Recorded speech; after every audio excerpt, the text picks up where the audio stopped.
അസ്സലാമു അലൈക്കും വറഹ്മത്തുള്ളാഹി. പ്രിയപ്പെട്ട സുഹൃത്തുക്കളെ, ഉസ്താദുമാരുടെ ജോലികൾ മാത്രം അറിയിച്ചുകൊണ്ടുള്ള ഒരു വാട്സപ്പ് ഗ്രൂപ്പിൽ ഈ അടുത്ത കുറച്ച് ദിവസങ്ങൾക്ക് മുമ്പ് വന്ന ഒരു വേക്കൻസി, ആ നാട്ടിലേക്ക് വേണ്ട ഉസ്താദിൻ്റെ ക്വാളിഫിക്കേഷൻ, ഇത് ഒരു പോസ്റ്റ് മാത്രമല്ല, ആ ഗ്രൂപ്പിൽ നിരന്തരമായിട്ട് ഇങ്ങനെയുള്ള പല പോസ്റ്റുകളും ഇടയ്ക്കിടയ്ക്ക് കാണാറുണ്ട്. അഥവാ ഉസ്താദിന് വേണ്ട ക്വാളിഫിക്കേഷൻ, ആ ജോലി വേക്കൻസിയിലേക്ക് വരുന്ന ഉസ്താദിന് വേണ്ട ക്വാളിറ്റി എന്ന് പറയുന്നത് അറബികൾ ഓതുന്നത് പോലെയുള്ള ഫാത്തിഹ, ഖുർആൻ പാരായണം. ഗൾഫിൽ അറബികളൊക്കെ ഓതുന്നത് ഏത് രൂപത്തിലാണോ ആ രൂപത്തിൽ വേണം ഉസ്താദിൻ്റെ ഖിറാഅത്ത്. അതുപോലെ തന്നെ ഖുതുബ ഓതുന്നത് അറബികൾ ഏത് രൂപത്തിലാണോ ഖുതുബ ഓതുന്നത് ആ രൂപത്തിലുള്ള ഖുതുബയായിരിക്കണം. ഇനി പള്ളിയിലേക്ക് വരുന്ന മുഅദ്ദിൻ പോസ്റ്റിലേക്ക് മുഅദ്ദിന് വേണ്ട യോഗ്യതകൾ അറബികളുടെ ബാങ്ക് പോലത്തെ ബാങ്ക്, അങ്ങനെയായിരിക്കണം ഉസ്താദിൻ്റെ ബാങ്ക്. ഇങ്ങനെ നിരന്നു പോകുന്ന ഉസ്താദിൻ്റെ ക്വാളിറ്റികൾ പ്രിയപ്പെട്ട പള്ളി കമ്മിറ്റി ഭാരവാഹികളോട് പറയാനുള്ളത്, നമ്മളൊക്കെ മദ്രസയിൽ നിന്ന് പഠിച്ചിട്ടുണ്ട് നിസ്കാരത്തിൻ്റെ ഷർത്ത്, നിസ്കാരത്തിൻ്റെ ഫർള്. ഈ 5 ഷർത്തുകളും 14 ഫർളുകളും കൂടിയാൽ നിസ്കാരം ശരിയാകും. ഇതിലെവിടെയെങ്കിലും നമ്മൾ ജമാഅത്തായിട്ട് നിസ്കരിക്കുമ്പോൾ ആ നിസ്കാരം ശരിയാകാൻ, ജമാഅത്തിൻ്റെ പ്രതിഫലം കിട്ടാൻ, ഇമാമ് നിൽക്കുന്ന ഉസ്താദിൻ്റെ ഖിറാഅത്ത് ശ്രവണസുന്ദരമായിരിക്കണം, അറബികൾ ഓതുന്നത് പോലെ ആയിരിക്കണം എന്ന് എവിടെയെങ്കിലും ഏതെങ്കിലും കിതാബിൽ പറഞ്ഞിട്ടുണ്ടോ? ഇല്ല. ഇനി ബാങ്കിൻ്റെ സുന്നത്ത് ലഭിക്കാൻ അറബികൾ ബാങ്ക് വിളിക്കുന്നത് പോലെ ബാങ്ക് വിളിച്ചാലേ സുന്നത്ത് കിട്ടൂ എന്ന് എവിടെയെങ്കിലും ഒരു കിതാബിൽ ആർക്കെങ്കിലും കാണിച്ചു തരാൻ പറ്റുമോ? ഇല്ല.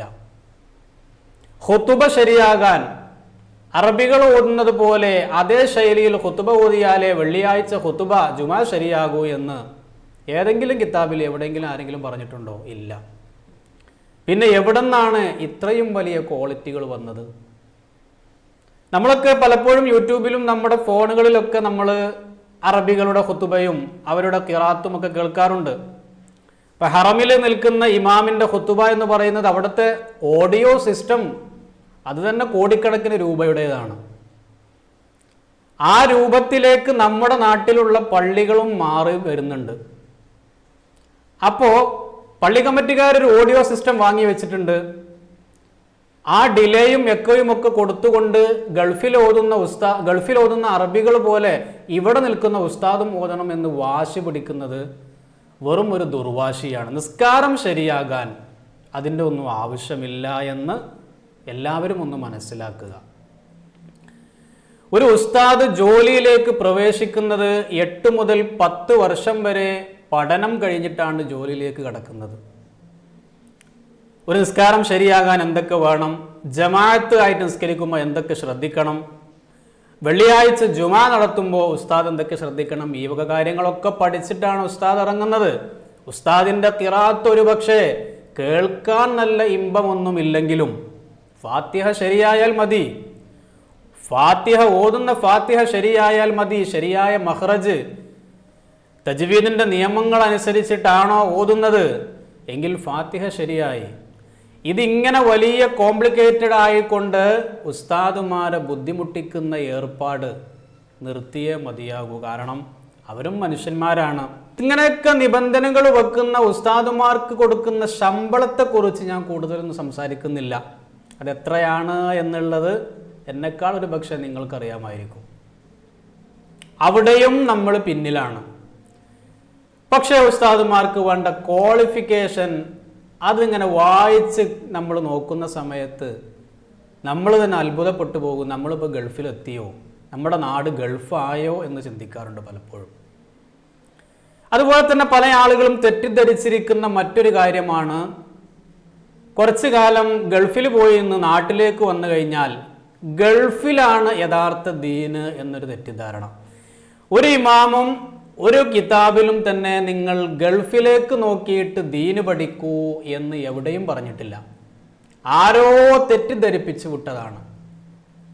എന്നിട്ട് ഗൾഫിലുള്ള അതേ സിസ്റ്റം പോലെ നമ്മുടെ നാട്ടിലേക്കും കൊണ്ടുവരാൻ ചില ആളുകൾ ശ്രമിക്കുന്നതിൻ്റെ ഭാഗമായിട്ടാണ് ഇത്തരം നിബന്ധനകൾ ഉസ്താദുമാരുടെ വിഷയത്തിൽ മുന്നോട്ട് വെക്കുന്നത് വളരെ ദയനീയം തന്നെയാണ്. പല മഹല്ലുകളിലും ഉസ്താദുമാരെ ഇതൊരു കാരണമാക്കി പിരിച്ചുവിടുന്ന, ജോലിയിൽ നിന്ന് പിരിച്ചുവിടുന്ന പല മഹല്ലുകളുമുണ്ട്. എന്താ കാരണം? ഉസ്താദിൻ്റെ ഖിറാത്ത് പോരാ, ഉസ്താദിൻ്റെ ബാങ്ക് ശൈലിയില്ല, ഉസ്താദിൻ്റെ ഖുതുബ ശൈലിയില്ല, ഉസ്താദിൻ്റെ പ്രസംഗം പോരാ. അപ്പോൾ ഈ അടുത്ത് ഒരു ഉസ്താദിനെ നാട്ടിൽ നിന്ന് പിരിച്ചുവിടാനുള്ള കാരണം, ഉസ്താദ് വലിയ പെരുന്നാളിന് എല്ലാ വലിയ പെരുന്നാൾക്കും പറയുന്ന ചരിത്രം ഒന്ന് തന്നെയാണ്. എന്താ ചരിത്രം? ഇബ്രാഹിം നബിയുടെ ഇസ്മായിൽ നബിയുടെയും ആ സംഭവമാണ് ഉസ്താദ് പറയുന്നത്. ഇനി അതല്ലാതെ വലിയ പെരുന്നാൾക്ക് ഇനി പുതിയൊരു ചരിത്രം ഉസ്താദ് ഉണ്ടാക്കാൻ കഴിയുമോ? നിങ്ങളൊന്ന് ആലോചിച്ച് നോക്കൂ. വലിയ പെരുന്നാൾക്ക് അല്ലെങ്കിൽ ഇതുപോലെ സംബന്ധമായിട്ടുള്ള ഒരു പ്രത്യേക ദിവസം വരുമ്പോൾ ഉസ്താദ് ഇനി പുതിയ സംഭവം ഉണ്ടാക്കി പറയണോ? അല്ലല്ലോ. എല്ലാ വലിയ പെരുന്നാൾക്കും നമുക്ക് ഉസ്താദിന് പറയാനുള്ള വിഷയം ഇത് തന്നെയാണ്. അപ്പോൾ നാട്ടുകാർക്ക് ഉസ്താദ് പറഞ്ഞത് തന്നെയാണ് വീണ്ടും പറയുന്നത് ഉസ്താദിനെ പിരിച്ചുവിടാനുള്ള കാരണം. അതുപോലെ തന്നെ ഉസ്താദ് എല്ലാ നിസ്കാരത്തിലും ചെറിയ ചെറിയ സൂറത്തുകളാണ് ഓതുന്നത്, അതുകൊണ്ട് നമുക്ക് പിരിച്ചുവിടാം. ഉസ്താദിൻ്റെ പ്രസംഗം എന്ന് പറയുന്നത് കേൾക്കാൻ രസമില്ല, അതുകൊണ്ട് പിരിച്ചുവിടാം. അങ്ങനെ പിരിച്ചുവിടാൻ വേണ്ടി കാരണം കാത്തു നിൽക്കുന്ന കുറച്ച് ആളുകൾ. ഉസ്താദ് എങ്ങോട്ട് പോകുന്നു, ഉസ്താദ് എങ്ങോട്ട് വരുന്നു, ഉസ്താദ് ഏത് സൂറത്താണ് ഓതുന്നത്, ഉസ്താദ് ഇന്നലെ ഏത് സൂറത്തായിരുന്നു ഓതിയത്, ഇപ്പം 3 ദിവസം അടുപ്പിച്ച് ഈ സൂറത്താണ്. ഇങ്ങനെ പിരിച്ചുവിടുന്നതിന് വേണ്ടി കാരണം കാത്തു നിൽക്കുന്ന ഒരുപാട് ആളുകൾ പിന്നിൽ നിൽക്കുന്നു. ഈ രൂപത്തിൽ നമ്മുടെ മഹല്ല്, പള്ളി ഉസ്താദുമാരെ വളരെ മോശമായ രൂപത്തിലാണ് അവർ പിരിച്ചുവിടുന്ന കാര്യത്തിൽ അവരെടുക്കുന്ന നിലപാടുകൾ. അതുകൊണ്ട് പ്രിയപ്പെട്ട പള്ളി കമ്മിറ്റി ഭാരവാഹികളോട് പറയാനുള്ളത്, നമുക്ക് നിസ്കാരം ശരിയായാൽ മതി. തജ്വീദിൻ്റെ നിയമം അനുസരിച്ച് മഹ്റജുകൾ യഥാവിധി നിങ്ങളുടെ ഉസ്താദ് പാരായണം ചെയ്യാൻ കഴിയുന്നയാളാണോ, അത് മതി. ബാങ്ക് വിളി എന്നുള്ളത് സുന്നത്തായൊരു കാര്യമാണ്. അവിടെ കൂടുതൽ നീട്ടി വലിച്ചാൽ ബാങ്കിൻ്റെ പല കാര്യങ്ങളും നഷ്ടപ്പെടും. അതേപോലെ തന്നെയാണ് നിസ്കാരത്തിലും പല ആവശ്യമില്ലാത്ത നീട്ടലുകളും പലപ്പോഴും നമ്മുടെ ഫാത്തിഹ ബാത്തിലായി പോകാൻ സാധ്യതയുണ്ട്. അതുകൊണ്ട് ഇല്ലാത്ത കഴിവുകൾ ഉണ്ടാക്കി നിങ്ങൾ ജോലിക്ക് വരൂ എന്നൊരു നിബന്ധന നിങ്ങൾ മാറ്റണം. ഉസ്താദുമാരും മനുഷ്യന്മാർ തന്നെയാണ്, അവരും നമ്മളെയൊക്കെ പോലെ മക്കളും കുടുംബവും ഉള്ളവരാണ്.